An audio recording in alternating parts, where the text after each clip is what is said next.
এই ভিডিওতে আমরা আজকে আলোচনা করব the lion and the jewel নাটকটি আফ্রিকান সমাজের বিজয় এবং ইউরোপিয়ান সমাজের চিন্তাভাবনার মূল্যবোধের ওপর পরাজয়।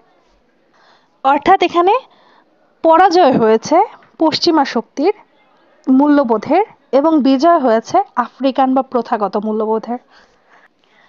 ওলে সোয়িঙ্কার the lion and the jewel নাটকটি আফ্রিকার ঐতিহ্যবাহী সংস্কৃতি ও পশ্চিমা আধুনিকতার মধ্যে সংঘাতকে কেন্দ্র করে গড়ে উঠেছে।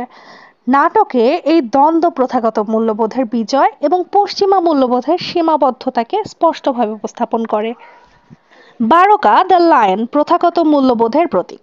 তিনি গ্রামের নেতা, অভিজ্ঞ ও শক্তিশালী ব্যক্তি, যিনি নিজের জ্ঞানের মাধ্যমে গ্রামকে পরিচালিত করেন। লাকুনলে ছিলেন সেখানে পশ্চিমা আধুনিকতার প্রতিনিধি। তিনি ইংরেজি শিক্ষায় শিক্ষিত এবং ইউরোপীয় জীবনধারার অনুসরণ করতে চান। তিনি গ্রামবাসীদের কুসংস্কার এবং রীতিনীতিকে তুচ্ছ মনে করেন।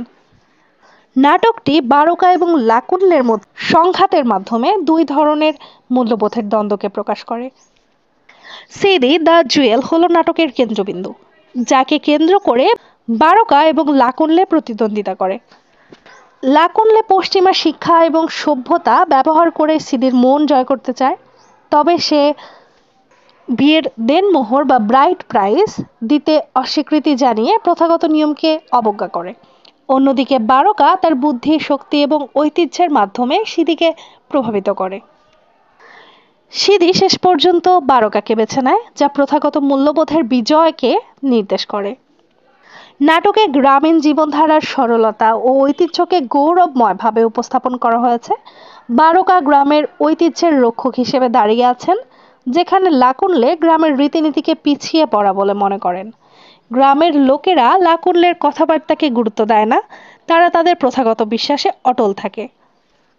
অপরদিকে লাকুনলে পশ্চিমা শিক্ষা পেয়েও সমাজে নিজের স্থান তৈরি করতে ব্যর্থ হয়। তার বক্তৃতাগুলো শুনতে আকর্ষণীয় হলেও তার কার্যকলাপ এবং চিন্তাভাবনা তাকে গ্রামের বাস্তব জীবন থেকে দূরে সরিয়ে রাখে।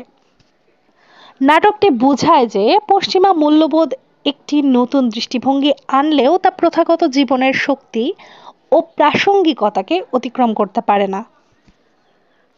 The lion and the Jewel নাটকে সোয়িঙ্কা দেখিয়েছেন কিভাবে প্রথাগত মূল্যবোধ পশ্চিমা আধুনিকতার ওপর প্রভাব বিস্তার করে এবং শেষ পর্যন্ত বিজয় অর্জন করে কিন্তু আফ্রিকান প্রথাগত মূল্যবোধই। নাটকের মাধ্যমে আফ্রিকার ঐতিহ্যবাহী সংস্কৃতি এবং আধুনিকতার মধ্যে সামঞ্জস্যের প্রয়োজনীয়তার ওপর আলোকপাত করা হয়েছে।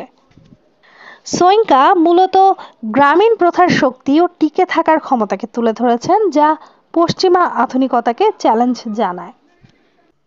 আমার সাজেশনে থাকা সব প্রশ্নের উত্তর যেখানে সহজভাবে দেয়া রয়েছে, সকল উত্তর সাথে রয়েছে বাংলা সামারি বা বাংলা ট্রান্সলেশন, বাংলা অনুবাদ সহ পিডিএফ গুলো কিনতে আমার ইনবক্সে যোগাযোগ করতে পারো।